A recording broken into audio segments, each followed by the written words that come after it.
जय श्री कृष्ण। गुरुर्ब्रह्मा गुरुर्विष्णु गुरुर्देवो महेश्वरः गुरुः साक्षात् परब्रह्म तस्मै श्री गुरवे नमः। कृष्णाय वासुदेवाय हरये परमात्मने प्रणतक्लेशनाशाय गोविन्दाय नमो नमः। नमामि सद्गुरुं शान्तं सच्चिदानन्दविग्रहं पूर्णब्रह्मपरानन्दं केशवानन्दिवल्लभम्। ॐ पार्थाय प्रतिबोधितां भगवता नारायणेन स्वयं व्यासेन ग्रथितां पुराणमुनिना मध्ये महाभारतम् अद्वैतामृतवर्षिणीं भगवतीम् अष्टादशाध्यायिनीम् अम्ब त्वामनुसन्दधामि भगवद्गीते भवद्वेषिणीम्। नमोऽस्तु ते व्यासविशालबुद्धे पुल्लारविन्दायतपत्रनेत्र येन त्वया भारततैलपूर्णः प्रज्वालितो ज्ञानमयः प्रदीपः प्रपन्नपारिजाताय तोत्रवेत्रैकपाणये ज्ञानमुद्राय कृष्णाय गीतामृतदुहे नमः। नारायणं नमस्कृत्य नरं चैव नरोत्तमं देवीं सरस्वतीं व्यासं ततो जयमुदीरये। जय श्री कृष्ण। अर्घ्य पर्व देख रहे हैं। इस अर्घ्य पर्व में अग्र पूजा का स्थान जो है भगवान श्री कृष्ण को दिया गया। भीष्म जी ने बताया था, उसमें शिशुपाल जी को क्रोध आ गया था कि इस यादव की, ये किसी कहीं का भी राजा नहीं है, इसको अग्र पूजा का मान हम नहीं दे सकते। सब सारे राजाओं को बुलाकर आप सबका अपमान कर रहे हैं और ये राजा न होके इसकी आप पहले पूजा कर रहे। इससे वो क्रोधित था शिशुपाल। वहां से हम आगे देखेंगे भगवान नारायण की महिमा और उनके द्वारा मधुकैटभ का वध। वैशंपायन जी कहते हैं, जन्मेजय तदनंतर भीष्म जी का वह समयोचित वचन सुनकर कौरव नंदन बुद्धिमान युधिष्ठिर ने उनसे इस प्रकार कहा। युधिष्ठिर बोले, पितामह, मैं इन भगवान श्री कृष्ण के संपूर्ण चरित्र को विस्तार पूर्वक सुनना चाहता हूँ, आप इन्हें कृपा पूर्वक बतावे। पितामह, भगवान के अवतारों और चरित्रों का क्रमशः वर्णन कीजिए। भीष्म जी ने बताया था, इसलिए श्री कृष्ण की पूजा पहले की जा रही थी, तो अभी युधिष्ठिर उनसे पूछ रहे हैं कि ऐसा उन्होंने क्यों कहा है। भगवान के अवतारों और चरित्रों का क्रमशः वर्णन कीजिए, साथ ही मुझे यह बताइए कि श्री कृष्ण का शील स्वभाव कैसा है। वैशंपायन जी कहते हैं, जन्मेजय, उस समय युधिष्ठिर के इस प्रकार अनुरोध करने पर भीष्म ने राजाओं के उस समुदाय में देवराज इंद्र के समान सुशोभित होने वाले भगवान वासुदेव के सामने ही शत्रुहंता भरत श्रेष्ठ युधिष्ठिर से भगवान श्री कृष्ण के अलौकिक कर्मों का, जिन्हें दूसरा कोई कदापि न कर सकता, वर्णन किया। धर्मराज के समीप बैठे हुए संपूर्ण नरेश उनकी यह बात सुन रहे थे। राजन, बुद्धिमानों में श्रेष्ठ भीमकर्मा भीष्म ने शत्रुघ्न चेदिराज शिशुपाल को सांत्वनापूर्ण शब्दों में ही समझाकर कुरुराज युधिष्ठिर से पुनः इस प्रकार कहना आरंभ किया। भीष्म बोले, राजा युधिष्ठिर, पुरुषोत्तम भगवान श्री कृष्ण के दिव्य कर्मों की गति बड़ी गहन है। उन्होंने पूर्व काल में और उस समय भी जो महान कर्म किए हैं, उन्हें बताता हूँ, सुनो। ये सर्वशक्तिमान भगवान अव्यक्त होते हुए भी व्यक्त स्वरूप धारण करके स्थित है। ये सर्वशक्तिमान भगवान अव्यक्त होते हुए भी व्यक्त स्वरूप धारण करके स्थित है। पूर्व काल में ये भगवान श्री कृष्ण ही नारायण रूप में स्थित थे। ये ही स्वयंभू एवं संपूर्ण जगत के प्रपितामह है। इनके सहस्रों मस्तक है। यही पुरुष ध्रुव अव्यक्त एवं सनातन परमात्मा है। इनके सहस्रों नेत्र, सहस्रों मुख और सहस्रों चरण हैं। ये सर्वव्यापी परमेश्वर सहस्रों भुजाओं, सहस्र रूपों और सहस्रों नामों से युक्त। इनके मस्तक सहस्रों मुकुटों से मंडित है। ये महान तेजस्वी देवता है। संपूर्ण विश्व इन्हीं का स्वरूप है।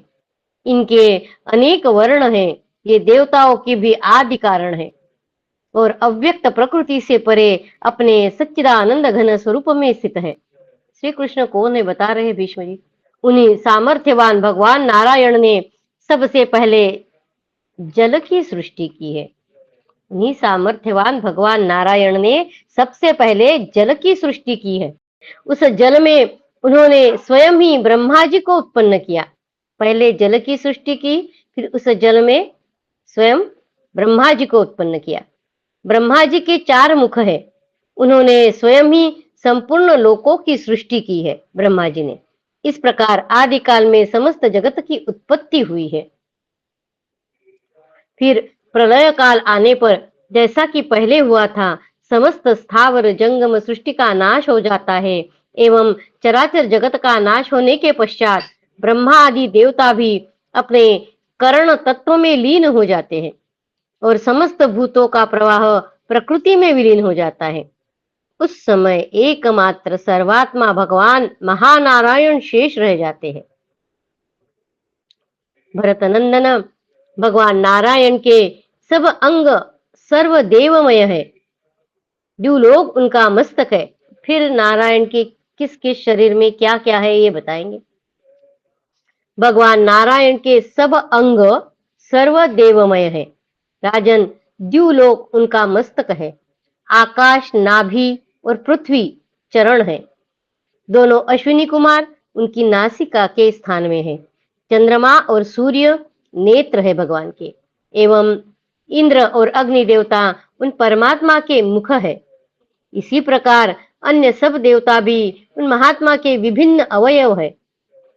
जैसी गूथी हुई माला की सभी मणियों में एक ही सूत्र व्याप्त रहता है, जैसे गूथी हुई माला की सभी मणियों में एक ही सूत्र व्याप्त रहता है, उसी प्रकार भगवान श्रीहरि संपूर्ण जगत को व्याप्त करके स्थित है।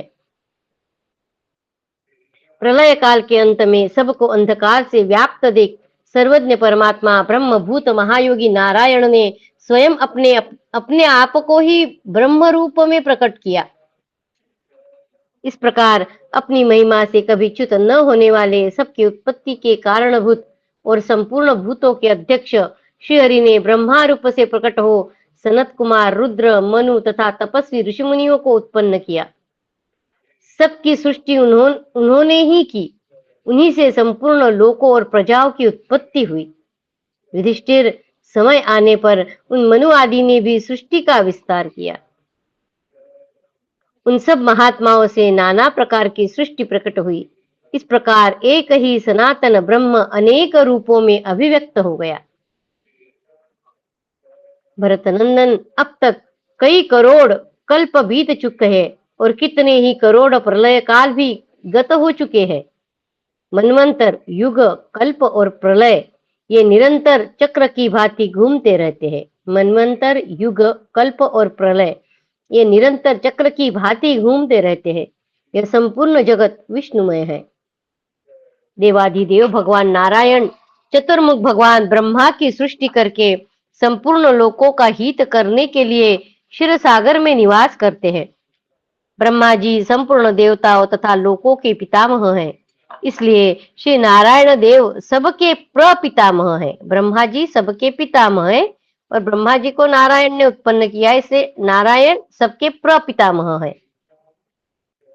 जो अव्यक्त होते हुए व्यक्त शरीर में स्थित है, जो अव्यक्त होते हुए व्यक्त शरीर में स्थित है, सृष्टि और प्रलय काल में भी जो नित्य विद्यमान रहते हैं, उन्हीं सर्वशक्तिमान भगवान नारायण ने इस जगत की रचना की है। युधिष्ठिर, इन भगवान श्री कृष्ण ने ही नारायण रूप में स्थित होकर स्वयं ब्रह्मा, सूर्य, चंद्रमा और धर्म की सृष्टि की है। ये समस्त प्राणियों के अंतरात्मा है और कार्यवश अनेक रूपों में अवतीर्ण होते रहते हैं। इनके सभी अवतार दिव्य है और देवगणों से संयुक्त भी है। मैं उन सब का वर्णन करता हूँ। देवादिदेव जगदीश्वर महायशस्वी भगवान श्रीहरि सहस्त्र युगों तक शयन करने के पश्चात कल्पांत की सहस्त्र युगात्मक अवधि पूरी होने पर प्रकट होते हैं और सृष्टि कार्य में संलग्न हो परमेष्टि ब्रह्मा, कपिल, देवगणों, सप्तऋषियों तथा शंकर की उत्पत्ति करते हैं। भगवान श्री हरि सहस्त्र युगों तक शयन करके कल्प का जब अंत होता है या फिर युग की अवधि पूरी होती है तब प्रकट होते हैं और फिर तब तक वो क्षीर सागर में शयन करते रहते हैं और फिर सृष्टि कार्य में संलग्न हो जाते हैं और फिर ब्रह्मा, कपिल और देवगणों, सप्तऋषियों तथा शंकर की उत्पत्ति करते हैं। इसी प्रकार भगवान श्री हरि सनत कुमार, मनु एवं प्रजापति को भी उत्पन्न करते हैं। पूर्व काल में प्रज्वलित अग्नि के समान तेजस्वी नारायण देव ने ही देवताओं आदि की सृष्टि की है। पहले की बात है, प्रलय काल में समस्त चराचर प्राणी, देवता, असुर, मनुष्य, नाग तथा राक्षस सभी नष्ट हो चुके थे। उस समय एक कारणव यानी महासागर, उस समय महासागर की जलराशि में दो अत्यंत दुर्धर्ष दैत्य रहते थे जिनके नाम थे मधु और कैटभ। वे दोनों भाई युद्ध की इच्छा रखते थे। उन्हीं भगवान नारायण ने उन्हें मनोवांछित वर देकर उन दोनों दैत्यों का वध किया था। कहते हैं वे दोनों महान असुर महात्मा भगवान विष्णु के कानों की मैल से उत्पन्न हुए थे। मधु और कैटभ जो है वे कहते हैं कि भगवान विष्णु के कानों की मैल से उत्पन्न हुए थे। पहले भगवान ने इस पृथ्वी को आबद्ध करके मिट्टी से ही उनकी आकृति बनाई थी। भगवान ने वे पर्वतराज हिमालय के समान विशाल शरीर लिए महासागर के जल में सो रहे थे। उस समय ब्रह्मा जी की प्रेरणा से स्वयं वायुदेव ने उनके भीतर प्रवेश किया। फिर तो वे दोनों महान असुर संपूर्ण द्युलोकों को आच्छादित करके बढ़ने लगे।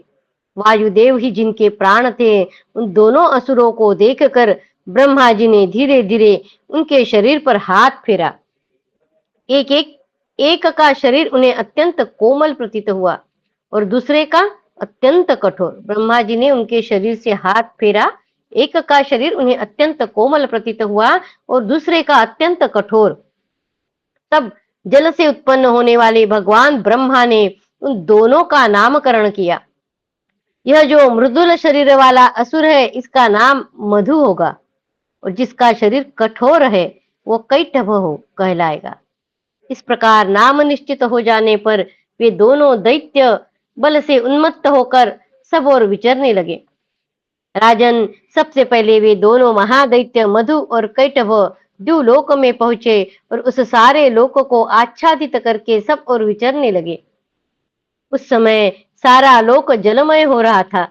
उस समय युद्ध की कामना से अत्यंत निर्भय होकर आए हुए उन दोनों असुरों को देखकर लोक पितामह ब्रह्मा जी वही एक कारणव रूप यानी महासागर जल राशि में अंतर्धान हो गए।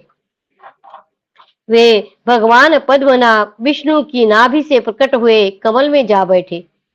वह कमल वहां पहले ही स्वयं प्रकट हुआ था। कहने को तो वह पंकज था, परंतु पंख से उसकी उत्पत्ति नहीं हुई थी। लोक पितामह ब्रह्मा ने अपने निवास के लिए उस कमल को ही पसंद किया और उसी की भूरी भूरी सराहना की। भगवान नारायण और ब्रह्मा दोनों ही अनेक सहस्त्र वर्षों तक उस जल के भीतर सोते रहे, किंतु कभी तनिक भी कंपायमान नहीं हुए। तदनंतर दीर्घ काल के पश्चात वे दोनों असुर मधु और कैटभ उसी स्थान पर आ पहुंचे जहां ब्रह्मा जी स्थित थे। उन दोनों को आया देख महातेजस्वी लोकनाथ भगवान पद्मनाभ अपनी शैया से खड़े हो गए। क्रोध से उनकी आंखें लाल हो गई। फिर तो उन दोनों के साथ उनका बड़ा भयंकर युद्ध हुआ। उस भयानक महासागर में जहां त्रिलोकी जलरूप हो गई थी, सहस्त्रों वर्ष तक उनका वह घमासान युद्ध चलता रहा, परंतु उस समय उस युद्ध में उन दोनों दैत्यों को तनिक भी थकावट नहीं होती थी। तत्पश्चात दीर्घ काल व्यतीत होने पर वे दोनों रणोन्मत्त दैत्य प्रसन्न होकर सर्वशक्तिमान भगवान नारायण से बोले, सुरश्रेष्ठ, हम दोनों तुम्हारे युद्ध कौशल से बहुत प्रसन्न हैं। भगवान से वो दोनों दैत्य कह रहे, तुम हमारे लिए स्पृहणीय मृत्यु हो। हमें ऐसी जगह मारो जहां की भूमि पानी में डूबी हुई न हो। वो दैत्य कह रहे हैं कि तुम हमारे लिए मृत्यु हो और हमें ऐसी जगह मारो जहां की भूमि पानी में डूबी हुई न हो, तथा मरने के पश्चात हम दोनों तुम्हारे पुत्र हो। जो हमें युद्ध से जीत ले, हम उसी के पुत्र हो, ऐसी हमारी इच्छा है। दोनों जो असुर है वो कह रहे कि जो हमें युद्ध में जीत ले, हम उसी के पुत्र हो, ऐसी हमारी इच्छा है।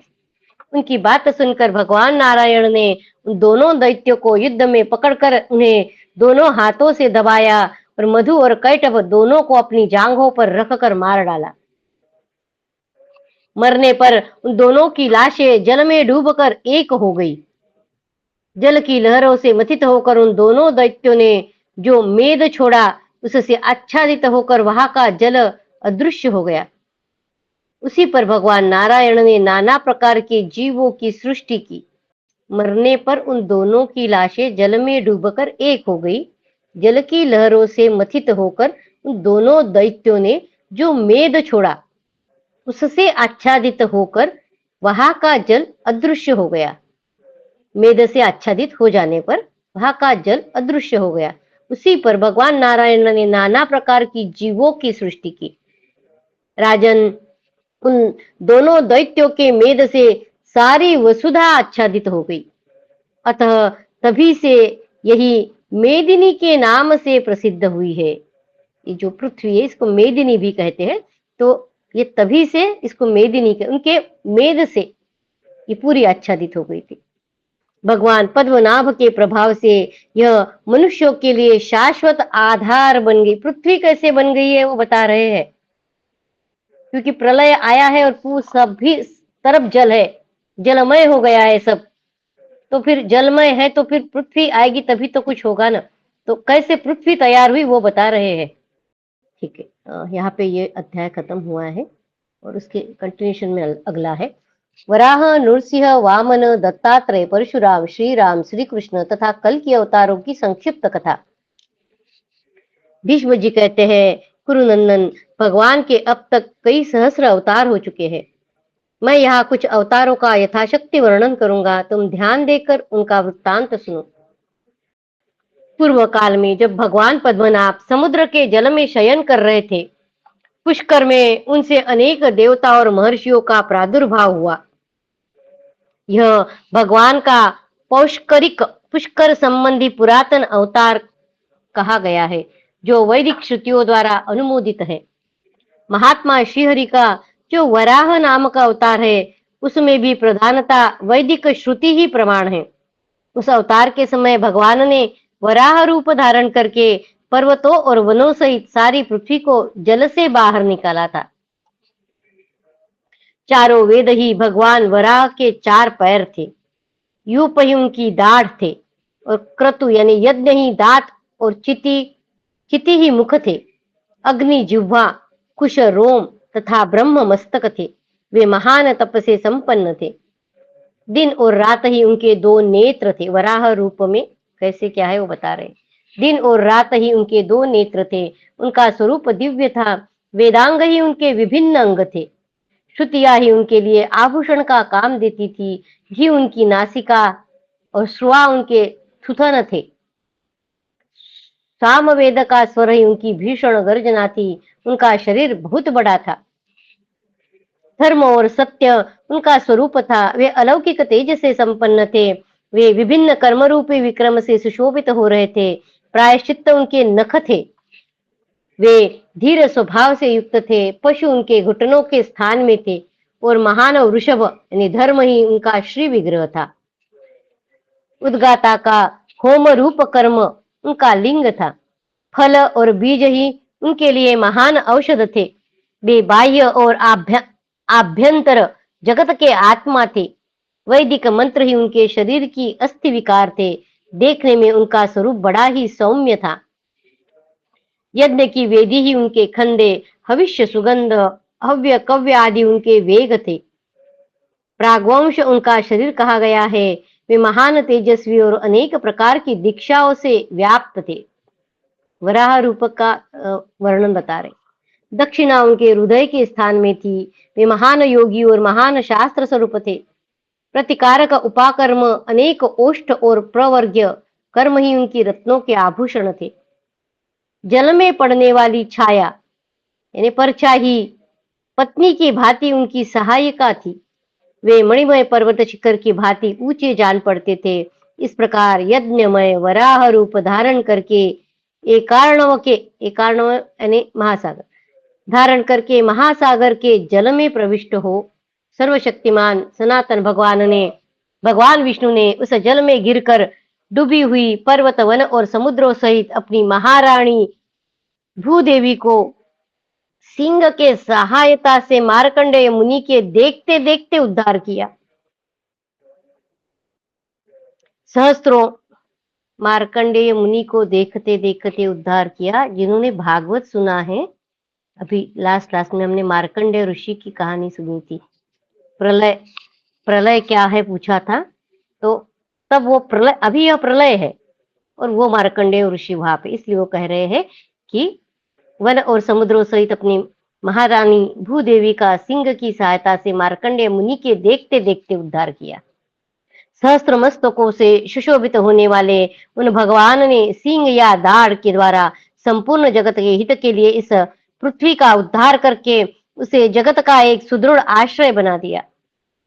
इस प्रकार भूत भविष्य और वर्तमान स्वरूप भगवान यज्ञ वराह ने समुद्र का जल हरण करने वाली भूदेवी का पूर्व काल में उद्धार किया था। उस समय उन देवादिदेव विष्णु ने समस्त दानवों का संहार किया था। यह वराह अवतार का वृत्तांत बतलाया गया। अब नृसिंह अवतार का वर्णन सुनो, जिसमें नरसिंह रूप धारण करके भगवान ने हिरण्यकशिपु नामक दैत्य का वध किया। राजन, प्राचीन काल में देवताओं का शत्रु हिरण्यकशिपु समस्त दैत्यों का राजा था। वह बलवान तो था ही, उसे अपने बल का घमंड भी बहुत था। वह तीनों लोकों के लिए कंटक रूप हो रहा था। पराक्रमी हिरण्यकशिपु धीर और बलवान था। दैत्य कुल का आदि पुरुष वही था। राजन, उसने वन में जाकर बड़ी भारी तपस्या की। 11,500 वर्षों तक पूर्वोक्त तपस्या के हेतुभूत जप और उपवास में संलग्न रहने से वह ठूटे के काठ के समान अविचल और दृढ़ता पूर्वक मौन व्रत का पालन करने वाला हो गया। निष्पाप नरेश उसके इंद्रिय संयम, मनोनिग्रह, ब्रह्मचर्य, तपस्या तथा शौच संतोष आदि नियमों के पालन से ब्रह्मा जी के मन में बड़ी प्रसन्नता हुई। हिरण्यकशिपु के तदनंतर स्वयंभू भगवान ब्रह्मा हंस जुते हुए सूर्य के समान तेजस्वी विमान द्वारा स्वयं वहां पधारे। उनके साथ आदित्य, वसु, साध्य, मरुदगण, देवगण, रुद्रगण, विश्वे देवी, यक्ष, राक्षस, किन्नर, दिशा, विदिशा, नदी, समुद्र, नक्षत्र, मुहूर्त, अन्यान्य आकाशचारी ग्रह, तपस्वी देवर्षि, सिद्ध सप्तर्षि, पुण्यात्मा राजर्षि, गंधर्व तथा अप्सराएं भी थी। संपूर्ण देवताओं से घिरे हुए ब्रह्म वेत्ताओं में श्रेष्ठ चराचर गुरु श्रीमान ब्रह्मा उस दैत्य के पास आकर बोले, हिरण्यकशिपु के पास। ब्रह्मा जी ने कहा, उत्तम व्रत का पालन करने वाले दैत्यराज, तुम मेरे भक्त हो। तुम्हारी इस तपस्या से मैं बहुत प्रसन्न हूँ। तुम्हारा भला हो, तुम कोई वर मांगो और मनोवांछित वस्तु प्राप्त करो। हिरण्यकशिपु बोला, सुरश्रेष्ठ, मुझे देवता, असुर, गंधर्व, यक्ष, नाग, राक्षस, मनुष्य और पिशाच कोई भी न मार सके। लोक पितामह, तपस्वी, ऋषि, महर्षि कुपित होकर मुझे शाप भी न दे, यही वर मैंने मांगा है। न शस्त्र से, न अस्त्र से, न पर्वत से, न वृक्ष से, न सूखे से, न गीले से, न दूसरे ही किसी आयुध से मेरा वध हो। हिरण्यकशिपु ब्रह्मा जी से वर मांग रहे। न आकाश में, न पृथ्वी पर, न रात में, न दिन में, न बाहर और न भीतर ही मेरा वध हो सके। पशु या मृग, पक्षी अथवा सरीसृप आदि से भी मेरी मृत्यु न हो। देवदेव, यदि आप वर दे रहे हैं तो मैं इन्हीं वरों को लेना चाहता हूँ। ब्रह्मा जी ने कहा, तात, ये दिव्य और अद्भुत वर मैंने तुम्हें दे दिए। वत्स, इसमें संशय नहीं है कि संपूर्ण कामनाओं सहित इन मनोवांछित वरों को तुम अवश्य प्राप्त कर लोगे।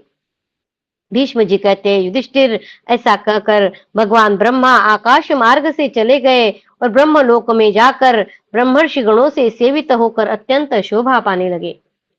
तदनंतर देवता, नाग, गंधर्व और मुनि उस वरदान का समाचार सुनकर ब्रह्मा जी की सभा में उपस्थित हुए। देवता बोले, भगवान, इस वर के प्रभाव से वह असुर हम लोगों को बहुत कष्ट देगा, अतः आप प्रसन्न होइए और उसके वध का कोई उपाय सोचिए, क्योंकि आप ही संपूर्ण भूतों के आदि सृष्टा, स्वयंभू, सर्वव्यापी, हव्य कव्य के निर्माता तथा अव्यक्त प्रकृति और ध्रुव स्वरूप है। भीष्म जी कहते हैं, युधिष्ठिर, देवताओं का यह लोकहितकरी वचन वचन सुनकर दिव्य शक्ति संपन्न भगवान प्रजापति ने उन सब देवगणों से इस प्रकार कहा। ब्रह्मा जी ने कहा, देवताओं, उस समय असुर को अपनी तपस्या का फल अवश्य प्राप्त होगा। फल भोग के द्वारा जब तपस्या की समाप्ति हो जाएगी, तब भगवान विष्णु स्वयं ही उसका वध करेंगे। भीष्म जी कहते हैं, युधिष्ठिर, ब्रह्मा जी के द्वारा इस प्रकार उसके वध की बात सुनकर सब देवता प्रसन्नता पूर्वक अपने दिव्य धाम को चले गए। दैत्य हिरण्यकशिपु ब्रह्मा जी का वर पाते ही समस्त प्रजा को कष्ट पहुंचाने लगा। वरदान से उसका घमंड बहुत बढ़ गया था। वह दैत्यों का राजा होकर राज्य भोगने लगा। झुंड के झुंड दैत्य उसे घेरे रहते थे। उसने सातों द्वीपों और अनेक लोकांतरों को बलपूर्वक अपने वश में कर लिया। उस महान असुर ने तीनों लोकों में रहने वाले समस्त देवताओं को जीतकर संपूर्ण दिव्य लोकों को और वहां के दिव्य भोगों पर अधिकार प्राप्त कर लिया। इस प्रकार तीनों लोकों को अपने अधीन करके वह दैत्य स्वर्ग लोक में निवास करने लगा। वरदान के मद से उन्मत्त हो वह दानव हिरण्यकशिपु देवलोकों का निवासी बन बैठा। तदनंतर वह महान असुर अन्य समस्त लोकों को जीतकर यह सोचने लगा कि मैं ही इंद्र हो जाऊं।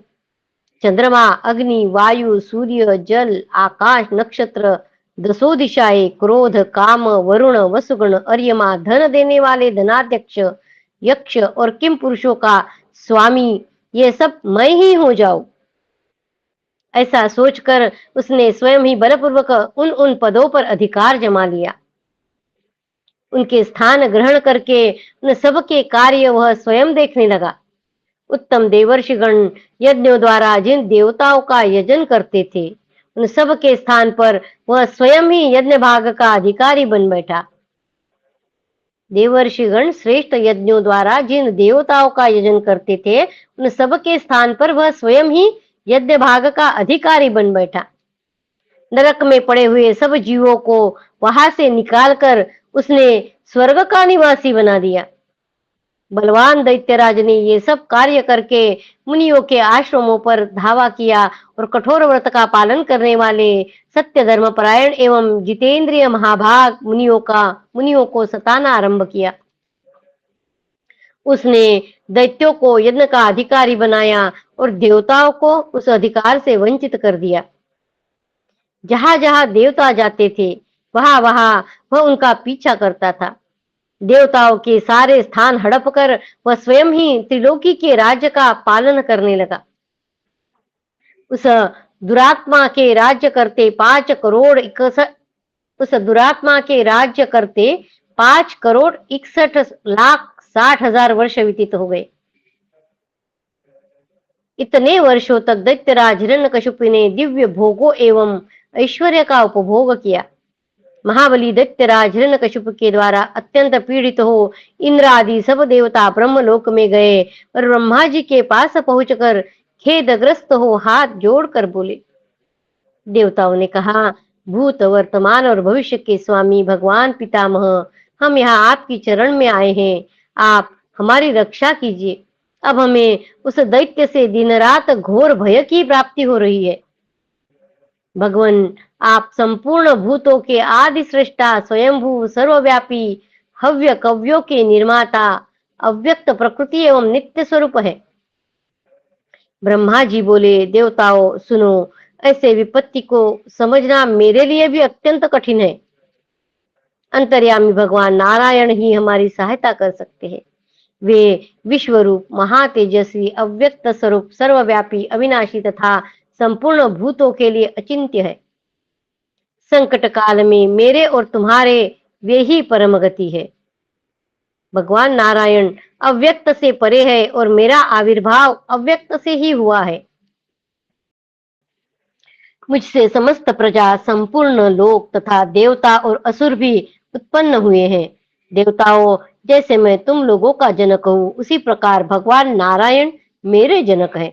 मैं सबका पितामह हूँ और वे भगवान विष्णु प्रपितामह हैं। देवताओं, इस हिरण्यकशिप नामक दैत्य का वे विष्णु ही संहार करेंगे। उनके लिए कुछ भी असंभव नहीं है। अतः सब लोग उन्हीं की शरण में जाओ, विलंब न करो। भीष्म जी कहते हैं, भरत श्रेष्ठ पितामह ब्रह्मा का यह वचन सुनकर सब देवता उनके साथ ही क्षीर समुद्र के तट पर गए। आदित्य, मरुदगण, साध्य, विश्वेदेव, वसु, रुद्र, महर्षि, सुंदर रूप वाले अश्विनी कुमार तथा अन्यान्य जो दिव्य योनि के पुरुष है, वे सब अर्थात अपने गणों सहित समस्त देवता चतुर्मुख ब्रह्मा जी को आगे करके श्वेत द्वीप में उपस्थित हुए।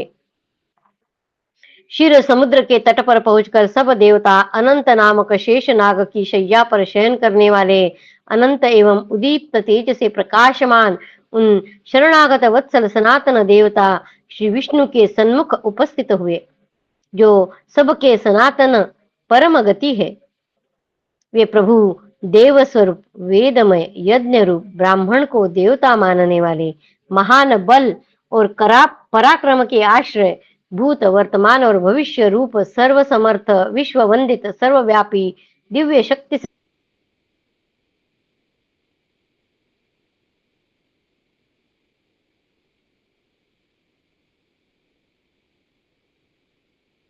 नारायण की शरण में गए। देवता बोले, देवाओं का सूर्यश्रेष्ठ, आप ही हमारे और ब्रह्मा आदि के धारण पोषण करने वाले परमेश्वर हैं। खिले हुए कमल के दल समान नेत्रों वाले नारायण, आप शत्रु पक्ष को भय प्रदान करने वाले हैं। प्रभु, आज आप दैत्यों का विनाश करने के लिए उद्यत हो, हमारे शरणदाता हुई। भीष्म जी कहते हैं, युधिष्ठिर, देवताओं की यह बात सुनकर पवित्र कीर्ति वाले भगवान विष्णु ने उस समय संपूर्ण भूतों से अदृश्य रहकर बोलना आरंभ किया। श्री भगवान बोले, देवताओं, भय छोड़ दो, मैं तुम्हें अभय देता हूँ। देवगण, तुम लोग अविलंब स्वर्गलोक में जाओ और पहले की भांति वहां निर्भय होकर रहो। मैं वरदान पाकर घमंड में भरे हुए दानवराज हिरण्यकशिपु को, जो देवेश्वरों के लिए भी अवध्य हो रहा है, सेवकों सहित अभी मार डालता हूँ। ब्रह्मा जी ने कहा, भूत, भविष्य और वर्तमान के स्वामी नारायण, ये देवता बहुत दुखी हो गए हैं। अतः आप दैत्य राज हिरण्यकशिपु को शीघ्र मार डालिए। उसकी मृत्यु का समय आ गया है, इसमें विलंब नहीं होना चाहिए।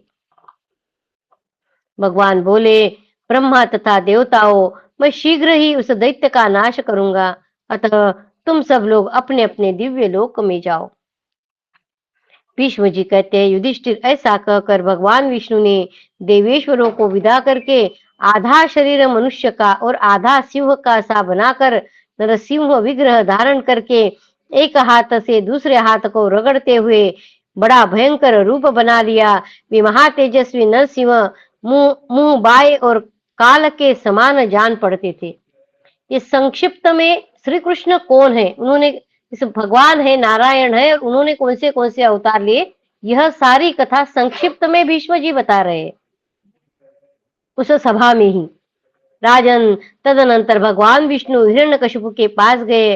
नृसिंह रूपधारी महाबली भगवान श्रीहरि को आया देख दैत्यों ने कुपित होकर उन पर अस्त्र शस्त्रों की वर्षा आरंभ की। उनके द्वारा चलाए हुए सभी शस्त्रों को भगवान खा गए। साथ ही उन्होंने उस युद्ध में कई हजार दैत्यों का संहार कर डाला। क्रोध में भरे हुए उन सभी महाबलवान दैत्येश्वरों का विनाश करके अत्यंत कुपित भगवान ने बलोन्मत्त दैत्यराज हिरण्यकशिप पर धावा किया। भगवान नृसिंह की अंग कांति मेघों की घटा के समान श्याम थी। वे मेघों की गंभीर गर्जना के समान दहाड़ रहे थे। उनका उद्दीप्त तेज भी मेघों के ही समान शोभा पाता था और वे मेघों के ही समान महान वेगशाली थे। भगवान नृसिंह को आया देख देवताओं से द्वेष रखने वाला दुष्ट दैत्य हिरण्यकशिपु उनकी ओर दौड़ा। कुपित सिंह के समान पराक्रमी उस अत्यंत बलशाली दर्पयुक्त एवं दैत्य गणों से सुरक्षित दैत्य को सामने आया देख महातेजस्वी भगवान नृसिंह ने नखों के तीखे अग्र भागों के द्वारा उस दैत्य के साथ घोर युद्ध किया। फिर संध्या काल आने पर बड़ी उतावली के साथ उसे पकड़कर वे राजभवन की दहली पर बैठ गए। तदनंतर उन्होंने अपनी जांघों पर दैत्यराज को रखकर नखों से उसका वक्षस्थल विदीर्ण कर डाला। सुरश्रेष्ठ श्रीहरि ने वरदान से घमंड में भरे हुए महाबली पराक्रमी दैत्यराज को बड़े वेग से मार डाला। इस प्रकार हिरण्यकशिपु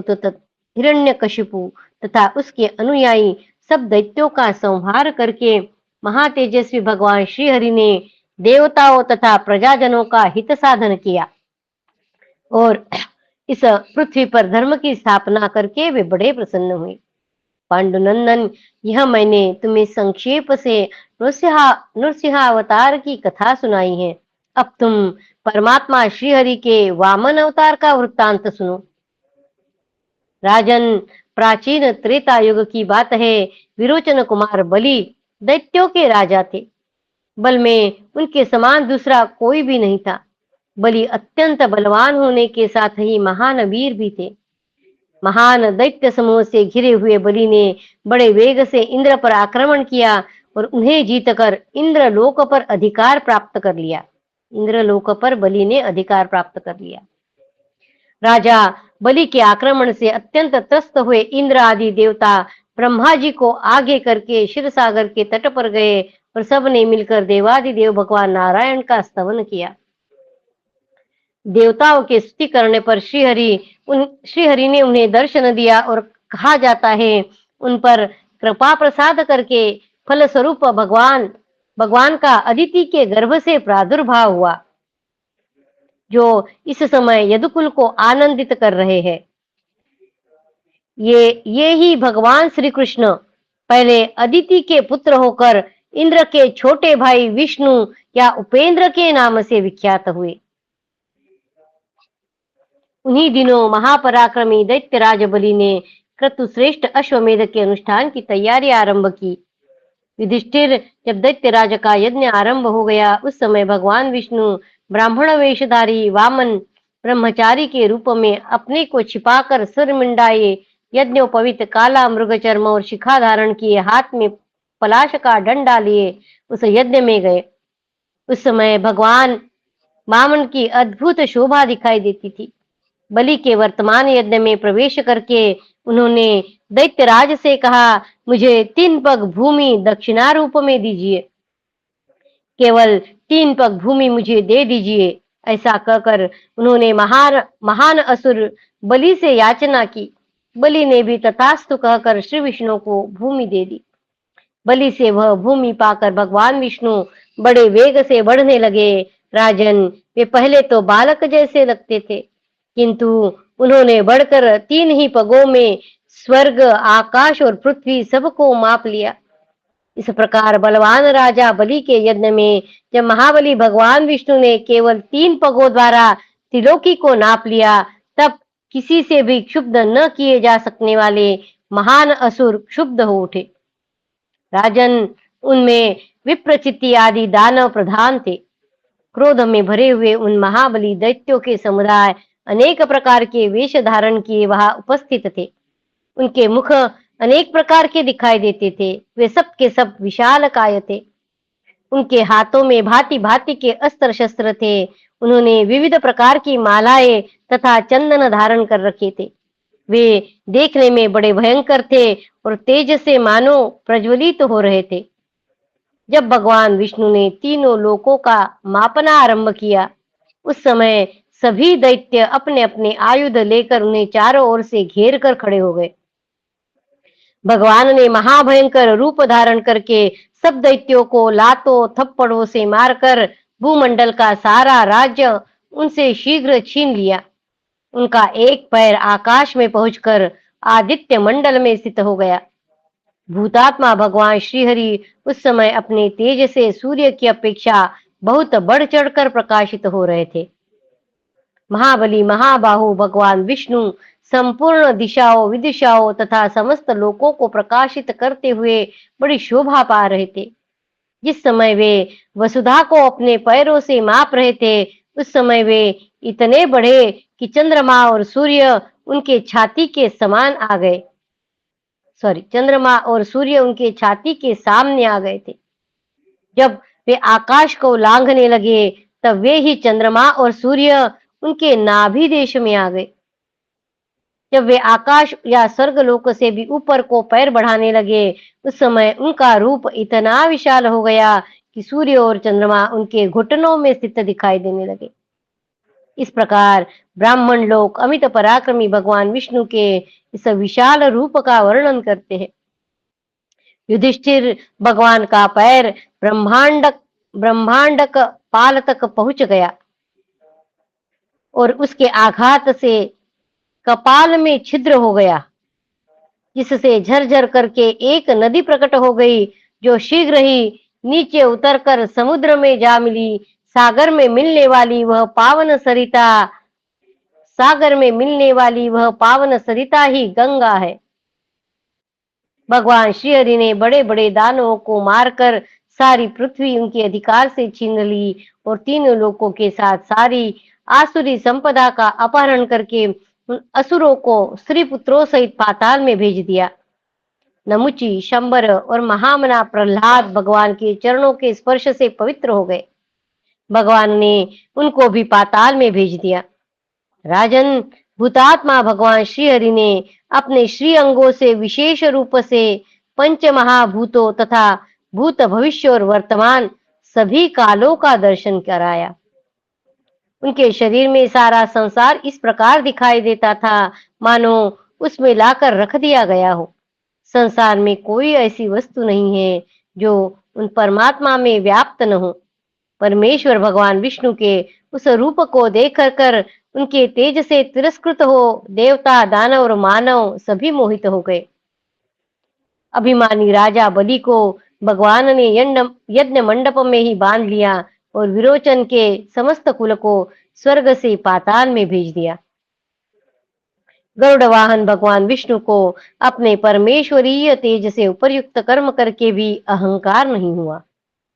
दानव सूदन श्री विष्णु ने शचीपति इंद्र को समस्त देवताओं का आधिपत्य देकर त्रिलोकी का राज्य भी उन्हें दे दिया।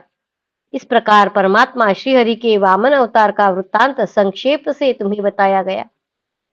वेद वेत्ता ब्राह्मण भगवान विष्णु के इस सुयश का वर्णन करते हैं।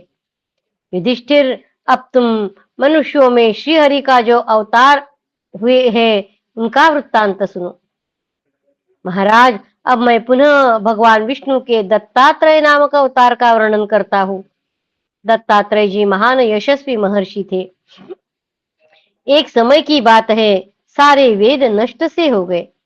वैदिक कर्मों और यज्ञ यागादिकों का लोप हो गया। चारों वर्ण एक में मिल गए और सर्वत्र वर्ण संकरता फैल गई। धर्म शिथिल हो गया एवं अधर्म दिनों दिन बढ़ने लगा। सत्य दब गया और सब और असत्य ने सिक्का जमा लिया।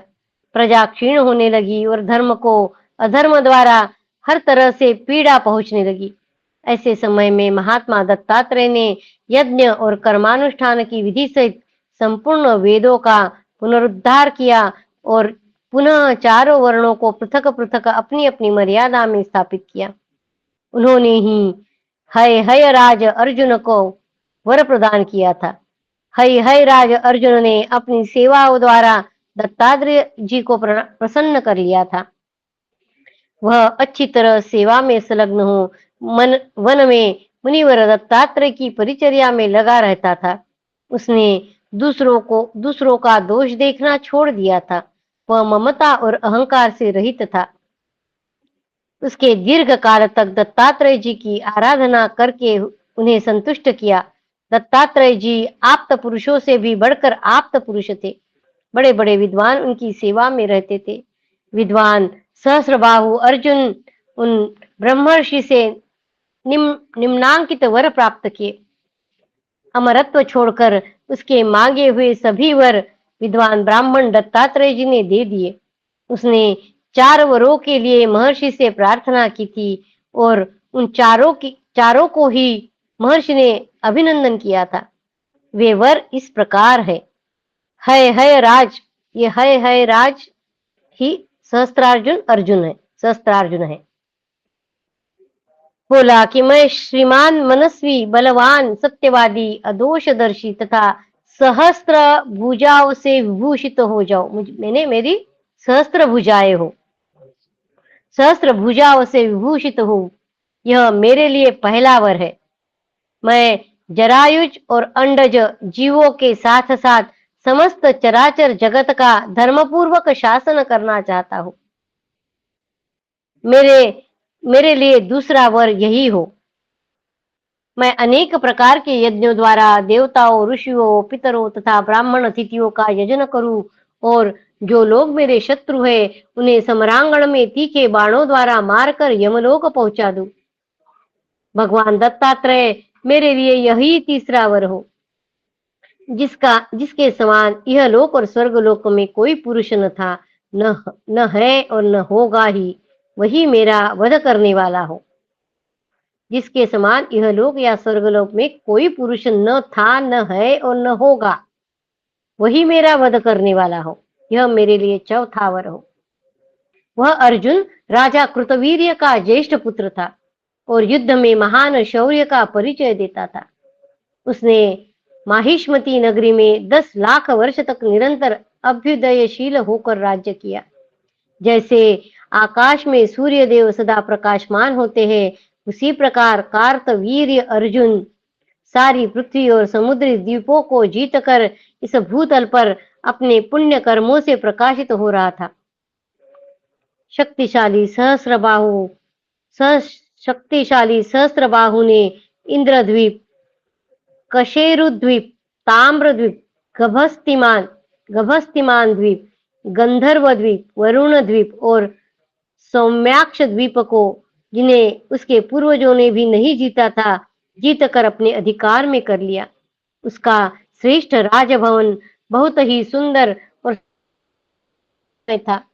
उसने अपने राज्य की आय को चार भागों में बांट रखा था और इस विभाजन के अनुसार ही वह प्रजा का पालन करता था। एक अंश के द्वारा सेना का संग्रह और संरक्षण करता था, दूसरे अंश के द्वारा गृहस्थी का खर्च चलाता था और जो तीसरा अंश था उसके द्वारा राजा अर्जुन के यज्ञों का अनुष्ठान करता था। वह सबका विश्वास पात्र और परम कल्याण था। वह राजकीय आय के चौथे अंश के द्वारा गांवों और जंगलों में डाकुओं और लुटेरों का शासन पूर्वक रोकता था। कृतवीर्य कुमार अर्जुन उसी धन को अच्छा मानता, ने बल पराक्रम द्वारा प्राप्त किया हो। काकया मुशक वृत्ति से जो लोग प्रजा के धन का अपहरण करते हैं, उन सब को वह नष्ट कर देता था। उसके राज्य के भीतर गांव तथा नगरों में घर के दरवाजे बंद नहीं किए जाते थे। राजन, कार्तवीर्य अर्जुन ही समुचे राष्ट्र का पोषक, स्त्रियों का संरक्षक, बकरियों की रक्षा करने वाला तथा गौओं का पालक था। वही जंगलों में मनुष्यों की खेती की रक्षा करता था। यह है कार्तवीर्य का अद्भुत कार्य, जिसकी मनुष्यों से तुलना नहीं हो सकती। न पहले का कोई राजा कार्तवीर्य की किसी महत्ता को प्राप्त कर सका और न भविष्य में ही कोई प्राप्त कर सकेगा। वह जब समुद्र में चलता था तब उसका वस्त्र नहीं भीगता था। वह जब समुद्र में चलता था तब उसका वस्त्र नहीं भीगता था। राजा अर्जुन दत्तात्रेय जी के कृपा प्रसाद से लाखों वर्षों तक पृथ्वी पर शासन करते हुए इस प्रकार राज्य का पालन करता रहा। इस प्रकार उसने लोकहित के लिए बहुत से कार्य किए। भरत श्रेष्ठ, यह मैंने भगवान विष्णु के दत्तात्रेय नामक अवतार का वर्णन किया। अब पुनः उन महात्मा के अन्य अवतार का वर्णन सुनो। भगवान का वह अवतार जामदग्न यानी परशुराम के नाम से विख्यात है। उन्होंने किस लिए और कब भृगुकुल में अवतार ग्रहण किया, वह प्रसंग बतलाता हूँ, सुनो। परशुराम, भगवान युधिष्ठिर महर्षि जमदग्नि के पुत्र परशुराम बड़े पराक्रमी हुए हैं। बलवानों में श्रेष्ठ परशुराम जी ने ही हय हय वंश का संहार किया था। अभी ये हय हय वंश यानी ये सहस्रार्जुन का वंश, परशुराम जी ने ही इस हय हय वंश का संहार किया था।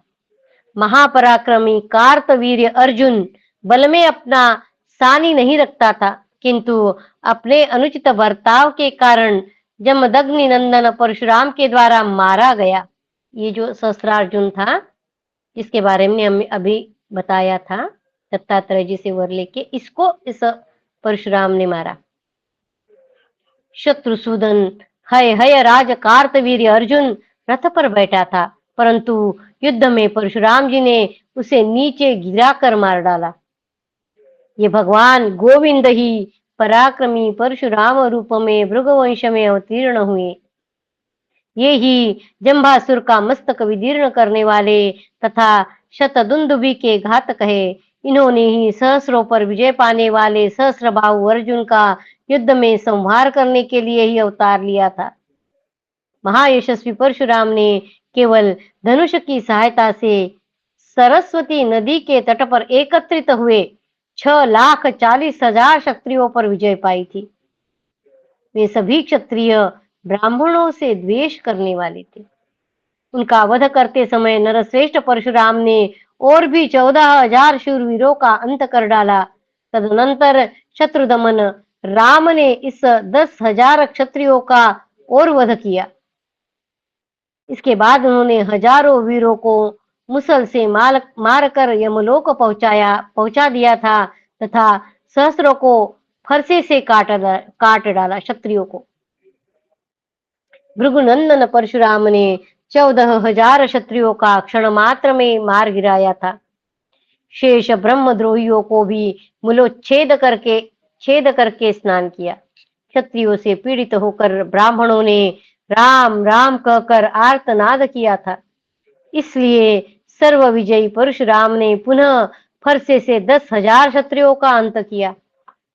जिस जिस समय द्विजलोक भृगुनंदन परशुराम दौड़ो बचाओ इत्यादि बातें कहकर करुण क्रंदन करते, उस समय उन पीड़ितों द्वारा कही हुई वह आर्तवाणी परशुराम जी नहीं सहन कर सकते।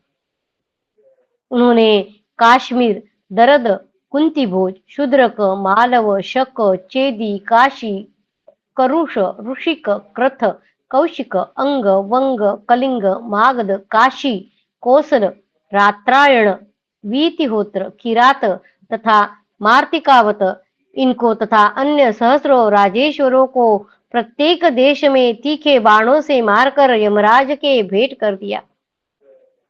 मेरु और मंदार पर्वत जिसके आभूषण हैं, वह पृथ्वी करोड़ों क्षत्रियों की लाशों से पट गई।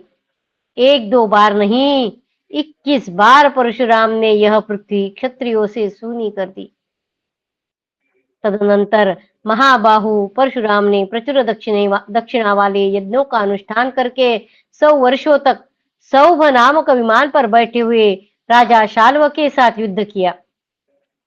भरत श्रेष्ठ युधिष्ठिर तदनंतर सुंदर रथ पर बैठकर सौभ विमान के साथ युद्ध करने वाले शक्तिशाली वीर भृगु श्रेष्ठ परशुराम ने गीत गाती हुई नग्निका कुमारियों के मुख से यह सुना। नग्निका का अर्थ बताया है कि जो रजस्वला अवस्था का प्रादुर्भाव जिनमें नहीं हुआ है, यानी कुमारिका, जिनके ऋतु धर्म नहीं आए, ऐसी। राम राम राम राम महाबाहो, तुम भृगुवंश की कीर्ति बढ़ाने वाले हो, अपने सारे अस्त्र शस्त्र नीचे डाल दो, तुम सौभ विमान का नाश नहीं कर सकोगे। भयभीतों का अभय देने वाले चक्रधारी गदापानी भगवान श्री विष्णु प्रद्युम्न और सांब को साथ लेकर युद्ध में सौभ विमान का नाश करेंगे।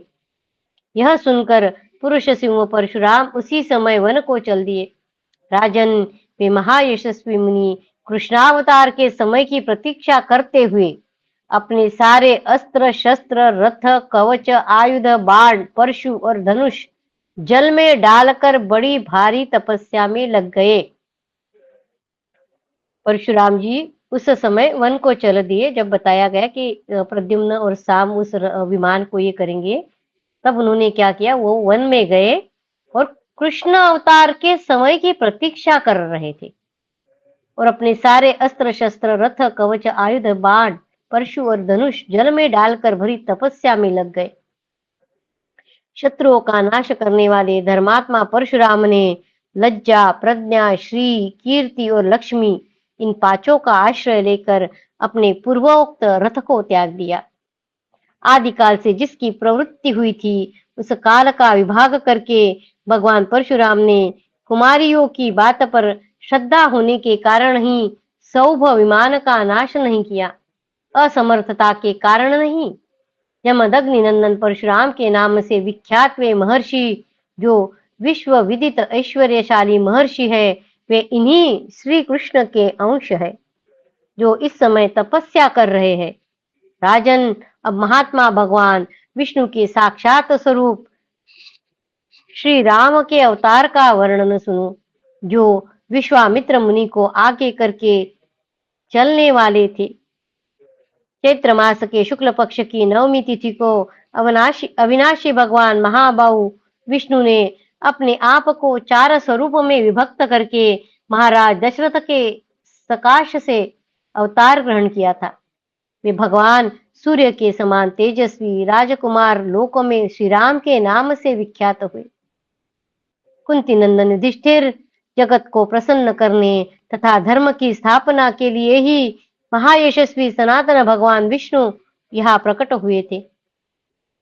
मनुष्यों के स्वामी भगवान श्री राम को साक्षात सर्वभूतपति श्रीहरि का ही स्वरूप बतलाया जाता है।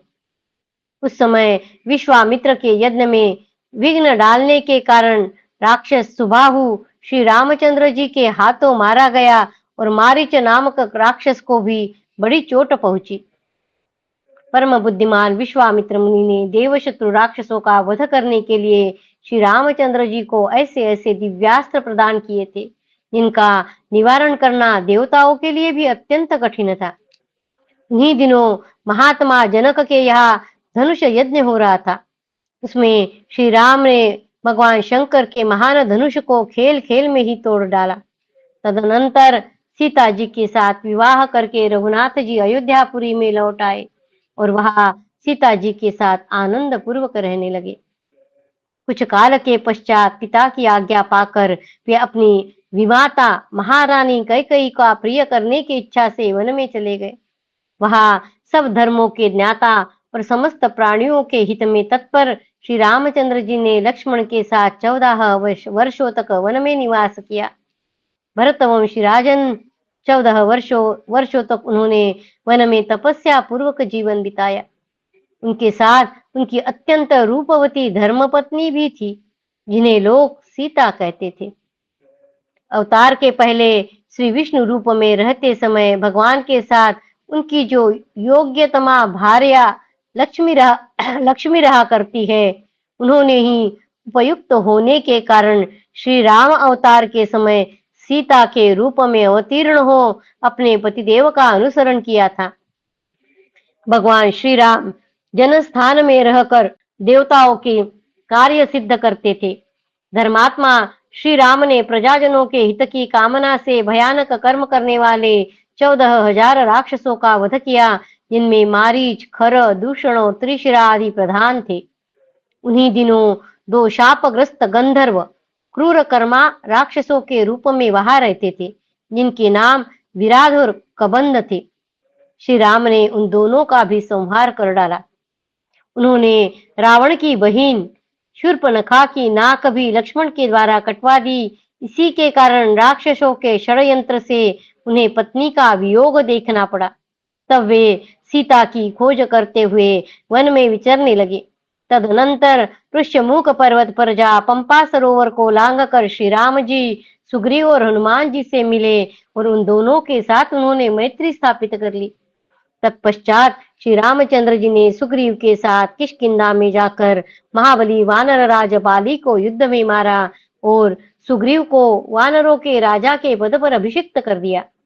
राजन, तदनंतर पराक्रमी श्री राम सीता जी के लिए उत्सुक हो बड़ी उतावली के साथ उनकी खोज कराने लगे। वायुपुत्र हनुमान जी ने पता लगाकर यह बतलाया कि सीता जी लंका में है।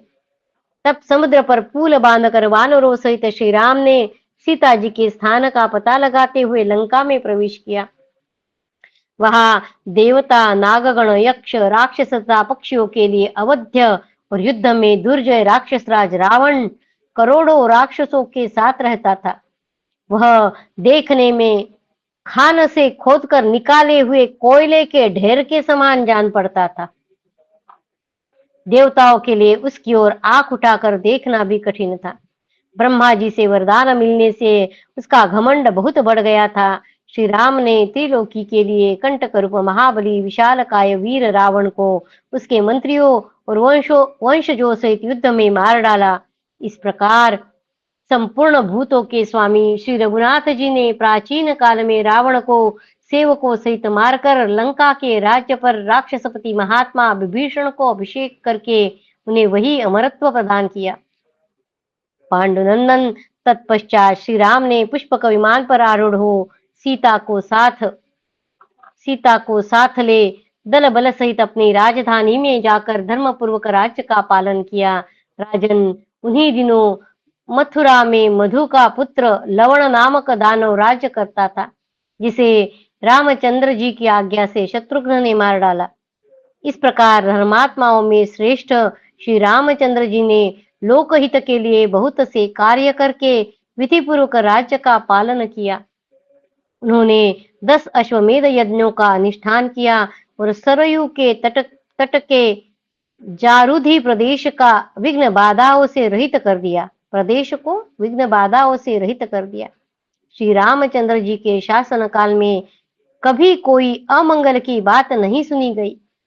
उस समय प्राणियों की अकाल मृत्यु नहीं होती थी और किसी को भी धन की रक्षा आदि के निमित्त भय नहीं प्राप्त होता था। संसार के जीवों को जल और अग्नि आदि से भी भय नहीं होता था। विधवाओं का करुण क्रंदन नहीं सुनाया जाता था तथा स्त्रियां अनाथ नहीं होती थी। श्री रामचंद्र जी के राज्य शासन काल में संपूर्ण जगत संतुष्ट था। किसी भी वर्ण के लोग वर्ण संकर संतान नहीं उत्पन्न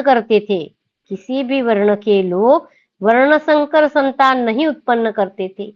कोई भी मनुष्य ऐसी जमीन के लिए कर नहीं देता था जो जोतने बोने के काम में न आती हो। बूढ़े लोग बालकों का अंत्येष्टि संस्कार नहीं करते थे, उनके सामने ऐसा अवसर ही नहीं आता था। वैश्य लोग क्षत्रियों की परिचर्या करते थे और क्षत्रिय लोग भी वैश्यों को कष्ट नहीं देते थे। पुरुष अपनी पत्नियों की अवहेलना नहीं करते थे, पत्नियां भी पतियों की अवहेलना नहीं करती थी। श्री रामचंद्र जी के राज्य शासन करते समय लोकों में खेती की उपज कम नहीं होती थी। लोग सहस्त्र पुत्रों से युक्त होकर सहस्रों वर्षों तक जीवित रहते थे। श्री राम के राज्य शासन काल में सब प्राणी निरोग थे। श्री रामचंद्र जी के राज्य में इस पृथ्वी पर ऋषि, देवता, मनुष्य साथ साथ रहते थे। राजन, भूमिपाल श्री रघुनाथ जी जिन दिनों सारी पृथ्वी का शासन करते थे, उस समय उनके राज्य में सब लोग पूर्णता तृप्ति का अनुभव करते थे। धर्मात्मा राजा राम के राज्य में पृथ्वी पर सब लोग तपस्या में ही लगे रहते थे और सबके सब धर्मानुरागी थे। श्री राम के राज्य शासन काल में कोई भी मनुष्य अधर्म में प्रवृत्त नहीं होता था। सबके प्राण और अपान समवृत्ति में स्थित थे। जो पुराण वेत्ता विद्वान हैं, वे इस विषय में निम्नांकित गाथा गाया करते हैं। भगवान श्री राम की अंग कांति श्याम है, युवावस्था है, उनके नेत्रों में कुछ कुछ लाली है, वे गजराज जैसे पराक्रमी हैं, उनकी भुजाएं घुटनों तक लंबी है, मुख बहुत सुंदर है, कंधे सिंह के समान है और वे महान बलशाली है। उन्होंने राज्य और भोग पाकर 11,000 वर्षों तक इस पृथ्वी का शासन किया। प्रजाजनों में राम राम राम, इस प्रकार केवल राम की ही चर्चा होती थी। राम के राज्य शासन काल में यह सारा जगत राममय हो रहा था। उस समय के द्विज ऋग्वेद, यजुर्वेद और सामवेद के ज्ञान से शून्य नहीं थे। इस प्रकार मनुष्यों में श्रेष्ठ श्री रामचंद्र जी ने दंडकारण्य में निवास करके देवताओं का कार्य सिद्ध किया और पहले के अपराधी पुलस्त नंदन रावण को, जो देवता और गंधर्व और नागों का शत्रु था, युद्ध में मार गिराया।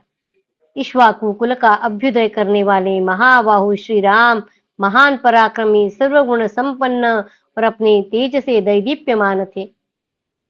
वे इसी प्रकार सेवकों सहित रावण का वध करके राज्य पालन के पश्चात साकेत लोक में पधारे। इस प्रकार परमात्मा दशरथ नंदन श्री राम के अवतार का वर्णन किया गया। यह अध्याय आगे और बड़ा है, तो हम यहाँ रुक जाएंगे और आगे के जो अवतार है वह कल देखेंगे। कृष्णाय वासुदेवाय हरये परमात्मने प्रणतक्लेशनाशाय गोविन्दाय नमो नमः। ॐ नमो भगवते वासुदेवाय। ॐ नमो भगवते वासुदेवाय। भव भवे यथा भक्तिः पादयोस्तव जायते, तथा कुरुष्व देवेश नाथस्त्वं नो यतः प्रभु। नाम संकीर्तनं यस्य सर्वपापप्रणाशनं, प्रणामो दुःखशमनस्तं नमामि हरिं परं। तं नमामि हरिं परं। त्वदीयं वस्तु गोविन्द तुभ्यमेव समर्पये। तेन त्वदङ्घ्रिकमले रतिं मे यच्छ शाश्वतीम्।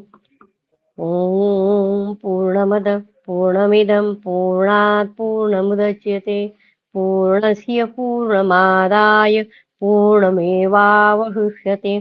ॐ शान्ति शान्ति शान्तिः।